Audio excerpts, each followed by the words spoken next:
Kalau kalian itu tumbuh di era PS2 atau mungkin bahkan PC gaming awal tahun 2000-an, ada satu hal yang selalu muncul setiap kali kita itu mainin game Marvel. Bukan cuman logo Marvel-nya, yang paling diingat banyak orang adalah logonya Activision. Jadi sebelum adanya era Spider-Man dari Insomniac, sebelum adanya Marvel Rifle dan Wolverine yang bakalan dirilis, Activision ini adalah perusahaan yang selama bertahun-tahun itu jadi rumah bagi sebagian besar game Marvel di industri video game.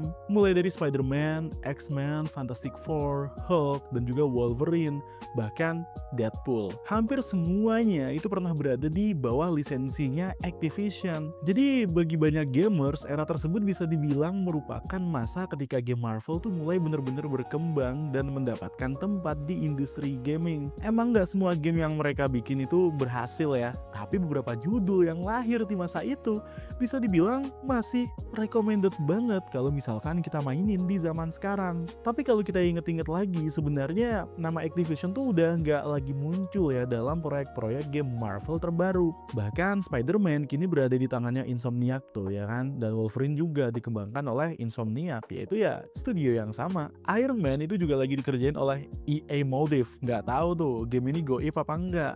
Dan Blade juga ditangani oleh Arkane Lion yang itu di bawahnya Microsoft. Sementara berbagai proyek Marvel lainnya itu tersebar ke banyak studio berbeda. Pertanyaannya adalah, kenapa ini semua bisa terjadi ya kan? Kenapa kok game Marvel dulu itu identik dengan Activision? Justru sekarang udah nggak lagi nih. Dan kita akan bahas di video kali ini. Hubungan antara Activision dan Marvel itu sebenarnya udah berlangsung cukup lama, bahkan sebelum era PS2. Jadi kedua perusahaan itu udah pernah kerjasama dengan beberapa proyek video game. Tapi titik pentingnya tuh sebenarnya terjadi di akhir tahun 1990-an hingga awal tahun 2000-an. Pada masa itu, Marvel tuh belum sebesar sekarang, di mana Marvel Cinematic Universe juga bahkan belum ada. Film Iron Man yang jadi awal MCU juga baru dirilis pada tahun 2008. Saat itu, Marvel masih berusaha memperluas brand mereka ke berbagai media, termasuk video game. Di sisi lain, Activision juga lagi berkembang jadi salah satu publisher terbesar di industri game. So, kerjasama antara keduanya itu menghasilkan sebuah kesepakatan lisensi yang sangat besar. Activision itu mendapatkan hak untuk menerbitkan berbagai game berdasarkan karakter-karakter Marvel. Kesepakatan ini membuat Activision tuh jadi wajah utama game Marvel selama bertahun-tahun tuh. Salah satu keberhasilan mereka itu ya datang di tahun 2004 melalui Spider-Man 2. Game ini sering disebut sebagai salah satu game superhero paling berpengaruh sepanjang masa. Sebelum Spider-Man 2, banyak game superhero tuh masih terasa kaku dan terbatas. Tapi Spider-Man 2 itu ngasih sesuatu yang berbeda, di mana player bisa jelajahi New York secara bebas. Lalu ada sistem web swinging yang terasa revolusioner untuk masanya, dan ada berbagai aktivitas sampingan juga, misi cerita, sampai kebebasan yang jarang ditemukan dalam game superhero lain saat itu. Banyak orang yang mainin game tersebut tuh masih mengingat sensasi berayun dan swinging dari satu gedung ke gedung lainnya selama berjam-jam tuh, tanpa ada tujuan apapun. Bisa dibilang game ini tuh bukan cuman menarik aja ya dari segi misi, tapi karena game mekanismenya yang memang sangat menyenangkan. Kesuksesan Spider-Man 2 ini buktiin bahwa game superhero itu bisa jadi jauh lebih dari sekedar produk pelengkap film aja.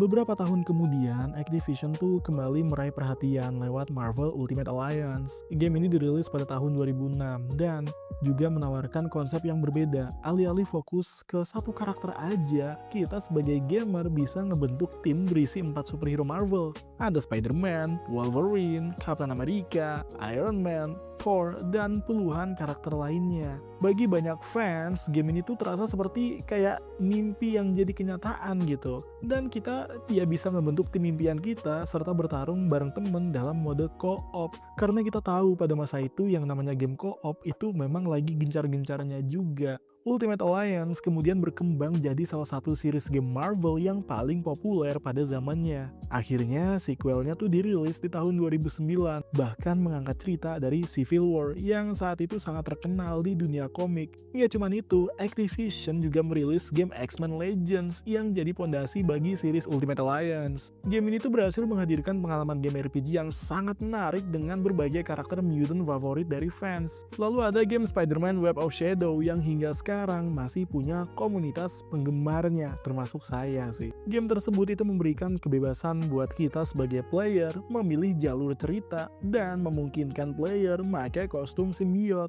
dengan kemampuan yang berbeda. Kemudian muncul game Spider-Man Shattered Dimension. Ini banyak banget ya penggemar yang menganggap kalau game ini tuh sebagai salah satu game konsep Spider-Man yang paling kreatif tuh yang pernah dibuat. Player bisa mengendalikan 4 versi dari Spider-Man dari semesta yang berbeda. Ada Amazing Spider-Man, Spider-Man Noir, dan Spider-Man 2099, serta Ultimate Spider-Man. Konsep multiverse yang saat ini tuh populer sebenarnya tuh udah dipakai dalam game tersebut jauh sebelum jadi tren seperti sekarang. Selain game Spider-Man dan juga X-Men, Activision juga menerbitkan berbagai game lain kayak Hulk, Fantastic Four, Iron Man, hingga Captain America. Memang kualitasnya nggak selalu konsisten, ada yang bagus, ada yang biasa aja, dan bahkan ada yang kurang berhasil. Namun satu hal yang gak bisa dibantah tuh adalah besarnya peran Activision dalam bikin dan ngebangun katalog game Marvel selama era tersebut. Puncak yang cukup unik tuh sebenarnya terjadi pada tahun 2013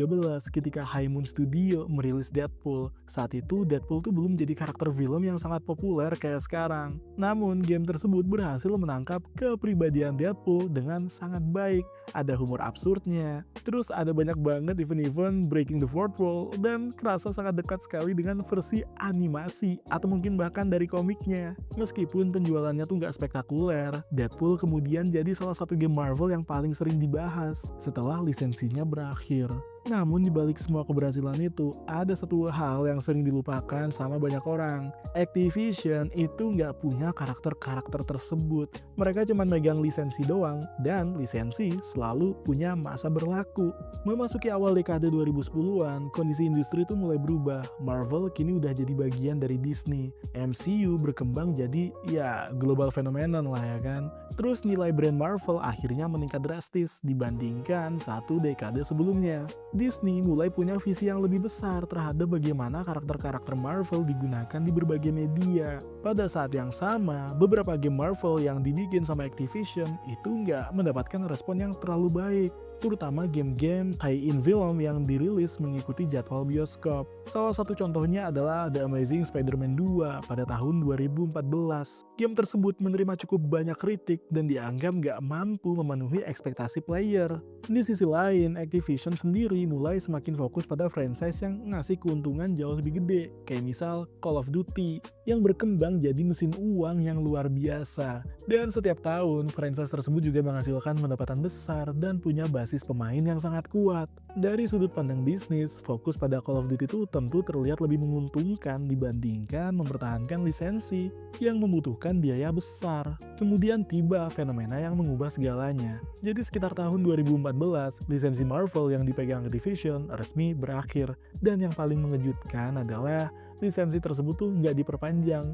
Banyak fans saat itu bertanya-tanya dong, kira-kira penyebabnya apa sih? Nah, sayangnya nggak pernah ada penjelasan rinci yang benar-benar dipublikasikan. Pernyataan resmi yang muncul itu hanya menyebutkan bahwa kontrak telah berakhir. Namun, sebagian besar analis industri itu percaya ada beberapa faktor yang berperan. Pertama, Disney dan Marvel ingin kontrol yang lebih besar terhadap proyek game mereka. Kedua, mereka tuh mulai mencari pendekatan baru dengan bekerja sama langsung dengan berbagai studio yang dianggap paling cocok untuk karakter tertentu. Ketiga, strategi bisnis Activision juga udah mulai bergeser ke arah franchise internal mereka sendiri. Akibatnya, berakhirnya lisensi tersebut dampaknya langsung terasa. Jadi hampir seluruh game Marvel yang diterbitkan Activision itu mulai hilang dari toko digital. Game Deadpool, Spider-Man Shattered Dimension, Spider-Man Web of Shadow, Ultimate Alliance, X-Men, dan berbagai judul lainnya satu persatu dihapus dari Steam, PlayStation Store, dan Xbox Marketplace. Bagi gamer yang gak sempat ngebeli, akses terhadap game-game tersebut jadi jauh lebih sulit. Versi fisik akhirnya perlahan naik harga dan semakin langka. Peristiwa ini jadi salah satu contoh yang paling terkenal mengenai gimana lisensi itu dapat memengaruhi pelestarian video game. Sebuah game bisa aja masih diminati banyak orang, tapi kalau misal lisensinya itu berakhir, distribusinya juga bisa berhenti kapan aja. Setelah berpisah dari Activision, Marvel mengubah strategi mereka secara besar-besaran. Alih-alih ngasih banyak karakter kepada satu publisher, mereka mulai kerjasama dengan berbagai studio berbeda. Keputusan tersebut menghasilkan salah satu game superhero yang paling sukses sepanjang masa, yaitu Marvel Spider-Man dari Insomniac. Game ini dirilis pada tahun 2018 dan game tersebut juga menunjukkan bahwa pendekatan baru dari Marvel ternyata berhasil. Kesuksesan Spider-Man ini ngebuka jalan bagi proyek-proyek lainnya, dan Marvel punya lebih banyak game yang dikembangkan oleh studio berbeda dengan spesialisasi masing-masing. Pendekatan ini membuat variasi game Marvel jadi jauh lebih luas ternyata dibandingkan di eranya Activision. Meski begitu, nostalgia terhadap era Activision tuh gak pernah bener-bener hilang loh. Banyak player itu masih nganggap Ultimate Alliance sebagai salah satu game Marvel terbaik. Terus bagian lainnya juga kangen sama Web of Shadow, termasuk saya sih. Ada juga yang berharap Deadpool tuh mendapatkan remaster modern. Bahkan sampai sekarang, diskusi tentang game-game Marvel era Activision masih sering muncul di berbagai forum dan media sosial. Lalu banyak juga tuh fans yang pengen biar Marvel kerjasama lagi ya sama Activision. Cuman ya bisa nggak sih? Tapi kalau kita ngomongin bisa apa nggak, secara teori ya bisa-bisa aja dan nggak ada yang mustahil ya kan dalam industri game.